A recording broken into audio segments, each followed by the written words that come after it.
Vous avez choisi de vous lancer dans votre première randonnée. C'est génial, c'est une expérience qui promet d'être enrichissante. Mais pour que cette aventure soit véritablement mémorable, une petite préparation s'impose. Voici 5 astuces pour vous assurer que tout se déroule sans accroc. Prêt à partir ?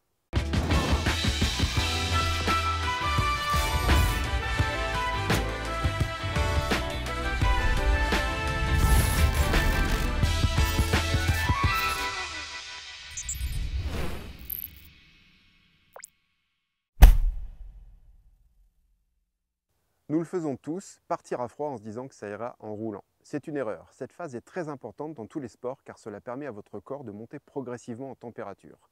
En effet, votre organisme a besoin de temps avant de fonctionner à plein régime.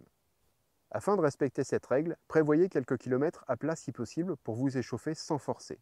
Choisissez un petit développement qui permet de faire tourner les jambes sans forcer en roulant à allure modérée, puis en accélérant progressivement. On en a déjà parlé, vérifier l'état de votre VTT avant chaque départ est important. Non seulement cela vous évitera des galères mécaniques éventuelles, comme un pneu avec une crevaison lente ou des vitesses mal réglées, mais cela peut aussi se traduire par une chute si cela concerne les freins. En effectuant tous ces contrôles régulièrement, vous réduisez d'autant les pannes ainsi que l'usure trop prononcée de vos composants en les changeant avant qu'ils ne soient trop détériorés. Si vous partez en groupe, n'essayez surtout pas de suivre les autres. S'ils vont plus vite que vous, trouvez le rythme qui vous convient et ne cédez pas à la tentation d'être en sur-régime pour rester collé aux autres.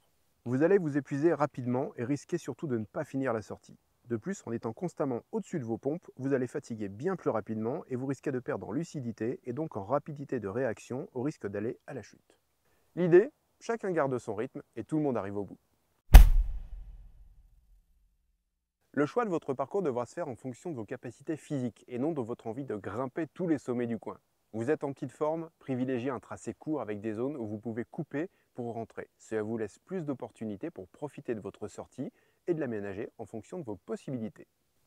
Dans tous les cas, n'hésitez pas à utiliser votre GPS ou votre smartphone avec une appli dédiée pour vous projeter sur le parcours et le suivre en temps réel.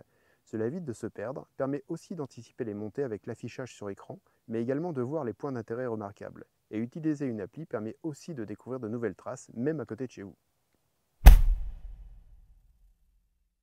Ce sont les deux nerfs de la guerre en randonnée, on ne le dira jamais assez. Pensez à vous restaurer et à boire régulièrement. Qu'il fasse chaud ou froid, prenez de quoi boire et de quoi grignoter.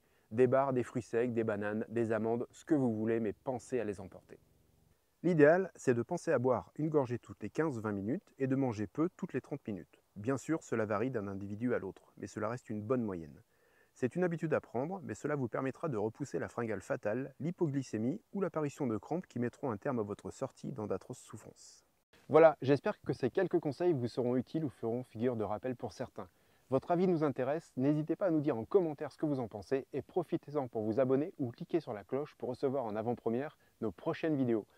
C'est l'heure d'aller rouler, à bientôt!